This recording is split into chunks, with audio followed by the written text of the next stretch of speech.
Sejak 2010, Pemda Kabupaten Sumedang telah menetapkan wilayahnya sebagai Pusar Budaya Sunda atau Pusat Budaya Sunda.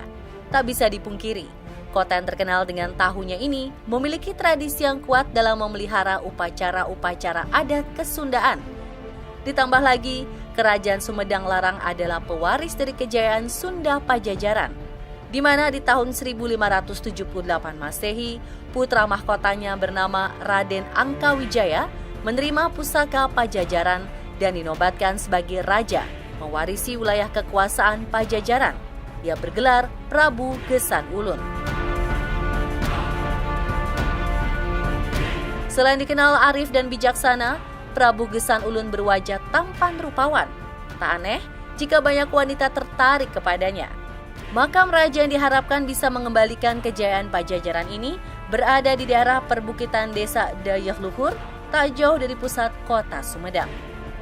Alhamdulillah sekali-kali kalau lagi enggak sibuk gitu ya, bulan-bulan itu bulan Rajab itu suka jarah dari sini rombongan bikin usaha gitu biar lancar gitu. Ya alhamdulillah di sini ada keramat ya, ada leluhur Sumedang yang bagi tukang ojek mah alhamdulillah istilahnya ada penghasilan lah alhamdulillah. Jadi nama aslinya Raden Angkawijaya Gesan Ulun, kata dari Prabu Siliwangi. Gesan Ulun, Gesan itu adalah tempat, Ulun itu adalah kumaula atau pengabdian. Kamu gerak ngabdikan diri ke Sumedang Larang. Kebetulan cucu kaula ada di sini. Kompleks makam Prabu Gesan Ulun terbagi 3 bagian. Bagian pertama adalah makam para juru kunci. Selanjutnya makam Nyimas Harisbaya, istri dari Prabu Gesan Ulun. Sementara makam Prabu Gesan Ulun berada di bagian tertinggi di belakang. Selain itu ada pula makam putra Prabu Gesan Ulun dari Nyimas Harisbaya, yaitu Pangeran Rangga Gempol, raja terakhir Kerajaan Sumedang Larang. Tanda keagungan seorang raja. Tanda menjadi raja, dia itu suka pakai mahkota atau siger. Sini hanya yang pokoknya itu 3, yaitu putranya yang Pangeran Suryajiwangsa, pindahan dari Mataram atau Jogja. Karena ada ilham ke kulawarganya pengen dekat dengan ayah kandungnya. Yang keduanya yang Pangeran yang Kia Demang Cipaku, putra dari Nyimas Ratu Pucuk Umun.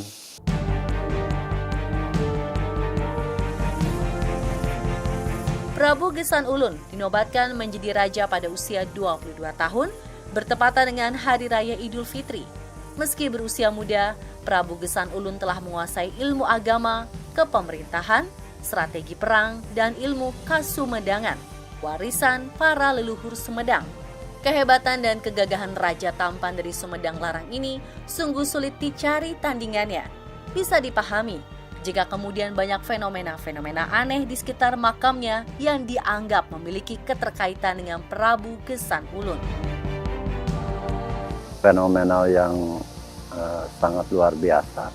Pernah di sini saya sendiri yang mimpin para tetamu, mimpin doa. Tamu itu sekitar ya bangsa 20-30 orang. Nah, habis maghrib muncul. Kita lagi di nur itu cahaya. Tapi ada gonjangan sedikit itu. Right. Seperti cuma dari dalam makam seperti pelangi. Tapi terang gitu. Menerangi kita ini.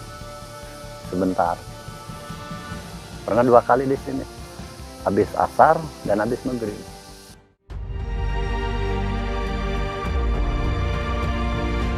Dikisahkan sebelum Prabu Gesan Ulun naik tahta, hubungan Kerajaan Sumedang Larang dengan Kesultanan Cirebon terjalin sangat erat selama 55 tahun. Namun kedekatan itu retak karena kisah cinta terlarang Nyimas Harisbaya dan Prabu Gesan Ulun. Awalnya, Prabu Gesan Ulun dan Nyimas Harisbaya memang sudah saling mencinta ketika sama-sama menetap dan belajar pada Sultan Hadiwijaya di Pajang. Tapi nasib berkata lain, Harisbaya justru dijodohkan Sultan Hadiwijaya dengan Panembahan Ratu untuk mempererat hubungan antara Pajang dan Cirebon. Suatu ketika, saat berkunjung ke Cirebon, Prabu Gesan Ulun kembali bertemu Nyimas Harisbaya. Dengan nekat, Nyimas Harisbaya lalu kabur dari keraton demi mengikuti Prabu Gesan Ulun pulang ke Sumedang Larang. Panembahan Ratu tentu saja murka. Ia kemudian memerintahkan pasukan Cirebon untuk mengejar dan menyulut perang dengan Sumedang Larang.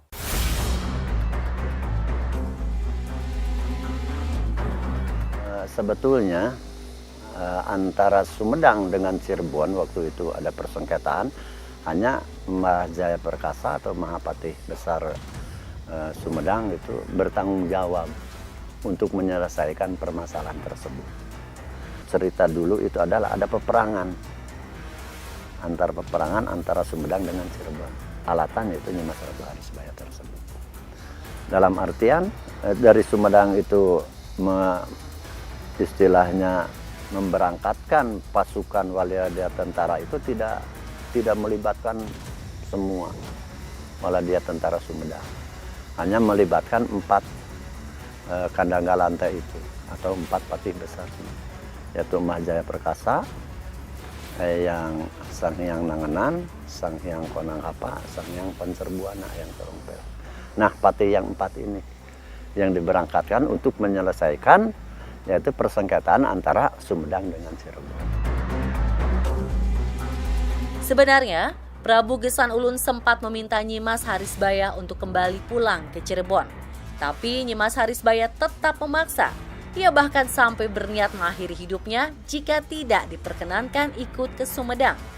Prabu Gesan Ulun tentu saja menjadi bingung menghadapi kenekatan Harisbaya.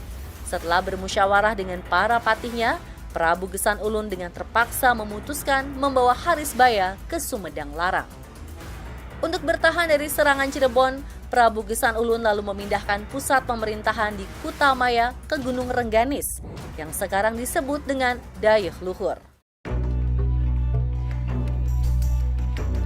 Perpindahan dari Sumedang atau dari Kutamaya, waktu itu ada persengketaan antara Sumedang dengan Cirebon. Makanya yang Prabu Gesan Ulun dan segenap pusat pemerintahan Sumedang Larang ya pindah ke Gunung Rengganis. Dan dengan tujuan satu untuk menenangkan diri, yang kedua yaitu untuk mencari jalan keluarnya. Kenapa bisa ada persengketaan, yaitu adalah yang Ratu Harisbaya dengan Pangeran Gesan Ulun tadi. Serbuan ribuan pasukan Cirebon ternyata dihadapi oleh 4 orang patih kepercayaan Prabu Gesan Ulun yang berasal dari Pajajaran. Dipimpin Eyang Jaya Perkasa, mereka dengan gagah berani menghadang dan mengusir pasukan Cirebon. Selanjutnya, Eyang Jaya Perkasa meminta yang lain untuk kembali ke Sumedang, sementara dirinya akan terus melakukan perlawanan. Sayangnya, Eyang Jaya Perkasa dianggap gugur, sehingga Prabu Gesan Ulun memutuskan untuk menyelamatkan diri ke Dayeuh Luhur. Di perjalanan, pecah antara yang 3 dengan yang 1. Yang 1 Mbah Jaya Perkasa menyuruh bahwa yang 3 ini tunggu di sini. Akulah yang bertanggung jawab untuk penyelesaian ini, kata Mbah Jaya Perkasa. Jadi nunggu untuk sebelum datangnya Mbah Jaya Perkasa, beliau jangan pergi. Ternyata di perjalanan lain cerita gitu. Lain cerita, Mbah Jaya Perkasa terus menyelesaikan permasalahan sampai selesai. Tidak tercerita bahwa perang istilahnya besar-besaran antara Sumedang dengan Cirebon hanya ditanggulangi oleh ya 1 orang Mbah Jaya Perkasa dari Sumedang. Masalah jadi selesai. Merasa tidak dipercaya kemampuannya oleh Prabu Gesan Ulun, Eyang Jayaperkasa lalu menghadap untuk mengundurkan diri. Ia lalu ngahyang atau menghilang di sekitar Gunung Rengganis. Sementara meski sudah mengirim surat menuntut pengembalian Nyimas Harisbaya, Panembahan Ratu terpaksa gigit jari karena Harisbaya tetap memilih bersama Prabu Gesan Ulun. Akhirnya Panembahan Ratu menceraikan Harisbaya dengan kompensasi wilayah Majalengka yang menjadi kekuasaan Sumedang Larang diserahkan pada Cirebon. Konflik pun berakhir.